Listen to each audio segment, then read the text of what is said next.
The White Lotus is officially taking over the French Riviera for its massive fourth season, and we finally have the scoop on where the drama is going down. Production is moving to Europe with iconic spots like the Hotel Martinez serving as the backdrop for a story set during the high-stakes chaos of the Cannes Film Festival. A star-studded cast, including Steve Coogan, Helena Bonham Carter, and Kumail Nanjiani, is already locked in to bring the heat to the Mediterranean coast. Never run out of battery again with the INIU portable charger, the slimmest 10,000 mAh power bank that keeps your devices charged on the go. Stay powered up wherever you go. Click the link in the video description to shop now on Amazon. Dell Technologies is shaking up the back-to-school season by tapping the star power of cricketer Jemimah Rodrigues and musical mastermind Yashraj Mukhate. They are teaming up to showcase the sheer versatility of the Alienware 16X Aurora laptop in a brand new creative campaign. By blending the worlds of professional sport and digital music production, Dell is proving this machine is the ultimate powerhouse for the next generation of multi-talented creators. The creator economy just hit a major milestone as sports media giant The Overlap, led by Gary Neville, has officially acquired two massive YouTube channels from creator Mark Goldbridge.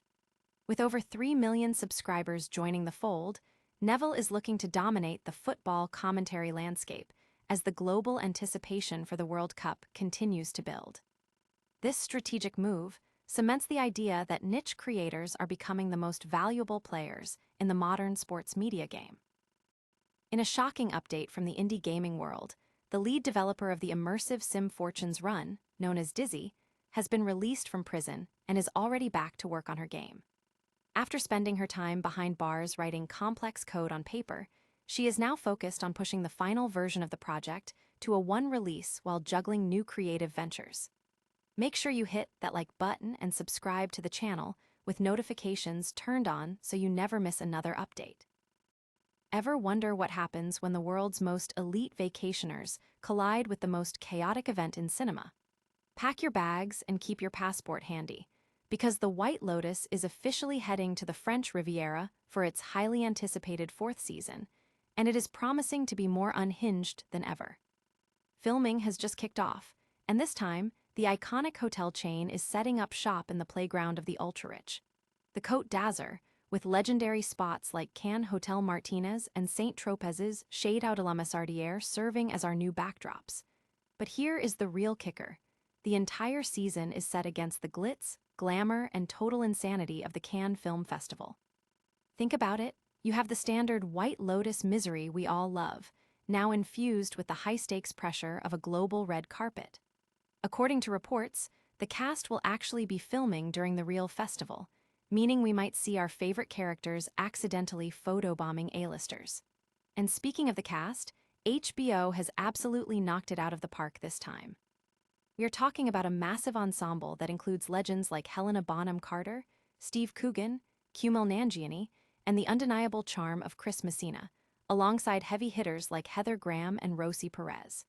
It is a star-studded list that guarantees plenty of screen time drama. While we don't have a release date just yet, the premise alone suggests we are in for a masterclass in social satire. Are you ready to see how these characters navigate the ego-driven chaos of Cannes? Hit that subscribe button and let me know in the comments.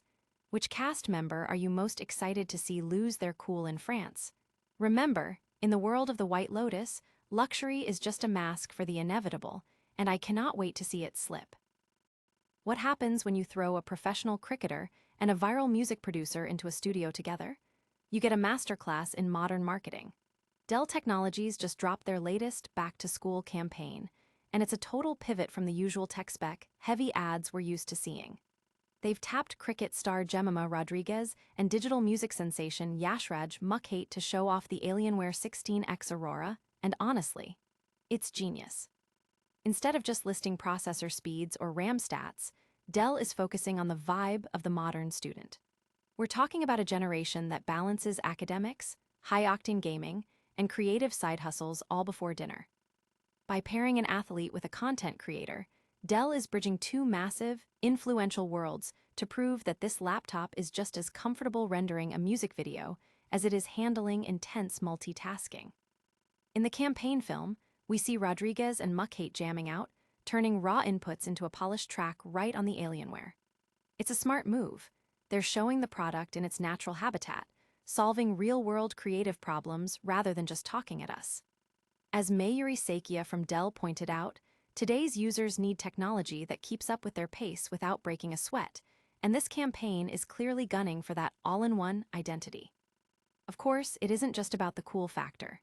Dell is backing this up with some serious retail muscle, including EMI options, cashback, and student benefits, making sure that once the hype lands, the checkout process is just as smooth. It's a calculated omnichannel push that proves Dell isn't just selling a gaming rig, they're selling a lifestyle upgrade. So, what do you think? Is the creator-led approach the future of tech marketing, or do you still just want to see the benchmarks? Smash that like button if you enjoyed this breakdown, and let me know in the comments if you'd consider an Alienware for your daily grind. Remember, the best gear is the kind that gets out of your way and lets you create, so go out there and build something legendary. Ever felt like you just need to unplug? Well, YouTube finally heard you, rolling out a feature that lets you lock yourself out of the Shorts feed entirely. It's a bold move, but let's be honest, we're probably just going to spend those saved hours scrolling TikTok instead. Today, we're diving into the massive shifts happening in the creator economy. From sports media powerhouses making million-dollar acquisitions to the rise of surreality, shows on your phone, the landscape is changing faster than ever. Let's get into it. First up, the beautiful game. Gary Neville's media company, The Overlap, just dropped a 7-figure check to acquire 2 massive YouTube channels from Mark Goldbridge, The United Stand and That's Football. We're talking 3.7 million subscribers and over 2 billion views worth of Manchester United banter. Why make the move? It's not just about the numbers, it's about controlling the noise segment. While others are fighting for expensive broadcasting rights, Neville is betting that the real value lies in the conversation. It's a masterclass in niche casting, proving that when you own the audience, you own the future of sports media. Meanwhile, in New York City, documentary filmmaker Nicholas Heller, better known as NY Nico, is redefining what a show looks like in the age of short form. His project, Revival of the Fittest, is a surreality show that blurs the lines between fiction and reality so well you'll find yourself questioning if you're watching a documentary or a sitcom. The best part? He's doing it all on his own dime, filming on an iPhone and keeping the production lean. He isn't chasing virality, he's chasing authenticity. It's a reminder that sometimes the most successful content isn't the most polished, it's the most personal. Finally, the podcast war is officially heating up. We finally have a look at how Netflix is performing in the podcast space, and the numbers are, well, they're an early signal. Roughly 13% of US Netflix households watched a podcast on their TV in the last quarter. Compare that to YouTube, which boasts 1 billion monthly podcast listeners, and it's clear. The battle for your time is just beginning. So, what do you think? Is the future of media in these specialized, creator-led communities, or will the tech giants eventually take it all? Let me know in the comments below, and don't forget to subscribe for your weekly deep dive into the creator economy. Keep creating, keep questioning, and I'll see you in the next one. Have you ever wondered what kind of game you could design if you had absolutely nothing but paper, a pen, and a whole lot of time in a prison cell? Well, for Dizzie, the lead developer of the acclaimed immersive sim Fortune's Run, that wasn't just a hypothetical scenario, it was reality. After serving a year of a 3-year sentence, Dizzie is officially out of jail, and in a move that feels like something straight out of a developer's fever dream, she's announced she's back and ready to finish her game. But the story of how she got here is as wild as the game itself. Writing from a halfway house, Dizzie didn't mince words. She called out the critics who doubted her path to sobriety, declaring that the parole board saw through the noise and cleared her for release. It's a raw, unfiltered perspective from someone who openly admits her past was defined by violence. While it's complex to navigate the history of someone who has caused real harm, there is an undeniable human element to her return, a drive to reclaim her life through the one thing she knows best: code. So, what's next for Fortune's Run? Dizzie is trading in the chaos of prison life for the grind of the one release. She's realigning her development team, leaning on her collaborator, Kim, who she insists is the MVP keeping the lights on, and cutting scope to make sure the game actually crosses the finish line. We're talking new story-critical levels, a polished demo, and a realistic roadmap that aims for a full release in the next year.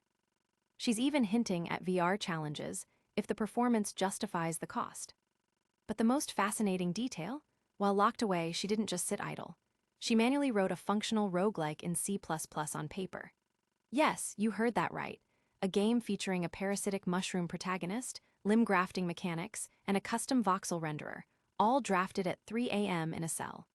It's a testament to the obsessive nature of game development that even behind bars, the mind of a creator never stops building worlds. Whether that paper-based game ever sees the light of day is anyone's guess, but it proves one thing: Dizzie is back with a vengeance.